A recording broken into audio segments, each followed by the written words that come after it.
嗨，我是盛凯。前几天我分享了去年年底搭乘阿联酋航空到巴黎的影片，有不少朋友好奇，类似我这样的自由行，应该要带怎么样的相机设备来拍照跟录 vlog 会比较好，所以我拍了这系列的影片来介绍。其实呢，我当时是刚拿到相机不到1周，还没有完全摸透操作方式跟那个功能，就快速打包行李去欧洲玩1个月多了，多有勇气啊，是吧？跟大部分人比较不一样的地方是，我主要都是自己独自旅行，所以没有人能够帮我拿东西，没有人能够帮我拍照，只能完全靠自己。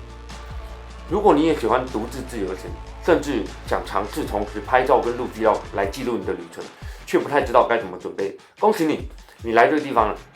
先说明，我这部影片呢，单纯是自己针对这次欧洲游的实际状况新的分享，没有任何业配合作。等一下呢，我会分成3个部分来进行。第一，相机、镜头、麦克风、脚架还有配件，我选择带了什么，以及我选择的原因。第二，以这次旅游的实际状况提出进一步的建议，怎么样的需求可以怎么调整带的东西。第三，在心态上有什么要注意的。那我们就进入正题吧。首先，我只打算带一种全幅相机，能够在全天候满足我拍照跟录影的综合需求。我选择了 Sony 的 A74。那为了长时间使用，我也带了一颗备用的电池。那这台我很喜欢的部分是：一，它有侧翻萤幕，可以看自拍的状况；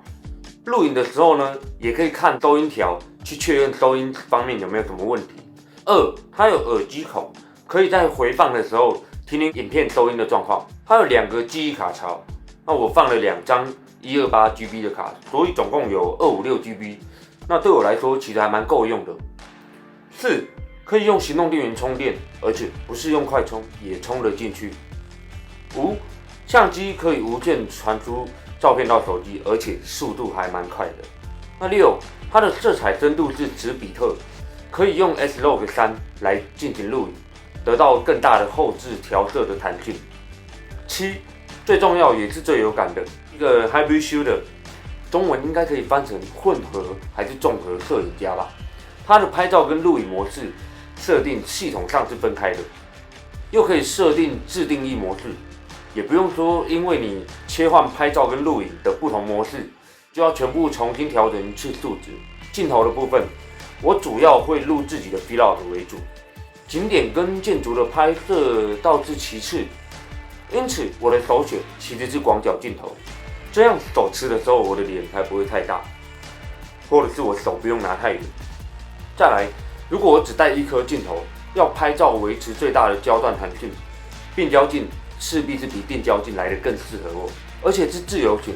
所以自身的安全也要特别注意。只要是太大、太长、太重的镜头，我都不会考虑。那最后我选择了 Tamron 的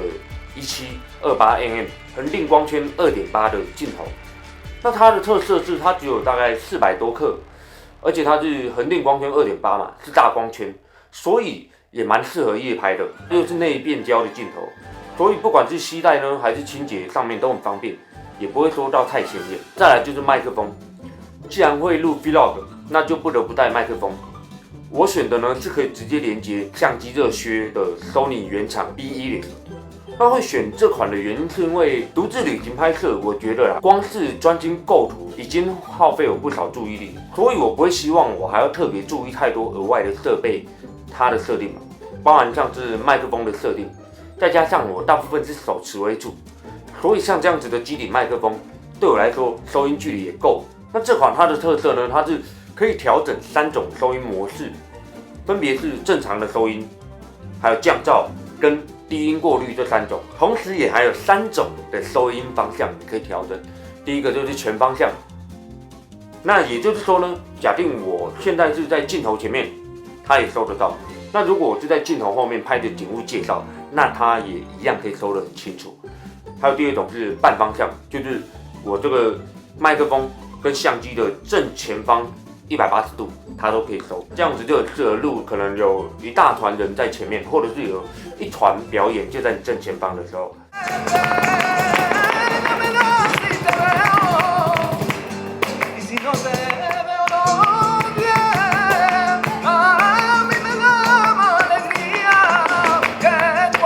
然后当然还有单一方向指向型收音，就像我现在在用的，我就是这样设定，让它只收得清楚镜头正前方的声音，很方便。然后我也去实测了一下，录飞机经过的时候，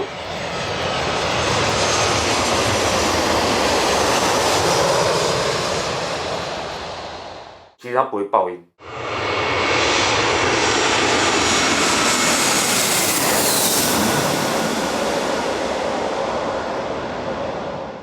这个很意外，它的内部调节真的是很好。脚架的部分呢，我选了大家叫章鱼爪的Joby健康爪，这样在不同的背景啊，我就可以把脚架不规则状的夹在不同的地方来进行定点拍摄，或者是我可以手持这套脚架，上面装着我的相机来移动拍摄。而且我选的这套承重可以到3公斤，它本身的体积不大，而且很好收纳，就真的蛮好用。然后常带单眼出门的人或多或少应该都知道所谓的背包快拆，那不同牌子的功能大同小异，选自己喜欢的就好，真的超级方便的。尤其当你没有在用相机，但你希望在你需要的时候把那个相机拿下来就会拍摄。而且啊，如果你只用相机背带挂着，有的时候它就会甩来甩去，就不是很舒服。这个时候扣在背包快扣上面，它就显得方便多了。当然，它因为只有一边，所以你背久了可能会稍微有点不平衡。不过我的镜头没有很大，也没有很重，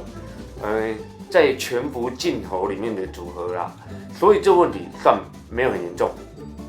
那背带呢，我是使用在市面上你随便都可以买得到的款式，再搭配副厂的快扣来使用，挑自己喜欢的就好，这基本上不会差太多。然后呢，再来就是综合清洁包，带相机出门，清洁工具也是不可或缺的。像我的吹球啊，还有那个镜头笔，它这边有上面可以去刷那个机身，然后下面这边打开来，你可以去插你的那个镜头上面脏污的地方。对，然后还有像是干的试镜纸跟湿的试镜纸，这个是抛弃式的，我都会放在背包里。然后用一个类似像这种的袋子，可以去装起来。然后我这里面呢，同时也会放着电池，当然我会有用夹链袋去收起来了。然后也还有像是我刚讲的那个快拆它的螺丝组合，毕竟其实这东西啊，就你还是要定期去检查它有没有锁紧，你才不会哪一天在装着你的快拆的时候，结果它不小心就松掉下来，这样的损失就很大。然后除此之外啊，因为我在欧洲会待将近1个月，那相机的记忆卡一定会不够用，同时也要做好备份。这样子的话，我才不会说，万一我相机里面的记忆卡坏掉，那我基本上我东西都不见了，这样就很可惜。所以我也带有电脑跟硬碟来进行备份。我每隔1-2天，我会把档案备份2份，一份到电脑，一份到硬碟，之后呢再格式化我相机里面的记忆卡，这样我隔1天。我的相机又是全部干净，可以从头开始拍。以上就是我这次带去欧洲1个月的摄影装备，大部分都蛮符合我预想的使用情境。当然，现在回想，我会觉得可以做一些调整。那如果你有什么想问的，也欢迎在下方留言。那如果这部影片呢对你有帮助，那想麻烦你帮我按赞、订阅、开启小铃铛，还有分享给喜欢 Vlog 的朋友。下一部影片我会接着讲第2部分跟第3部分，也就是以这次的旅游经验，不同需求可以怎么调整带的东西，还有在心态上有怎么样要注意的呢？我们下次再见，拜拜。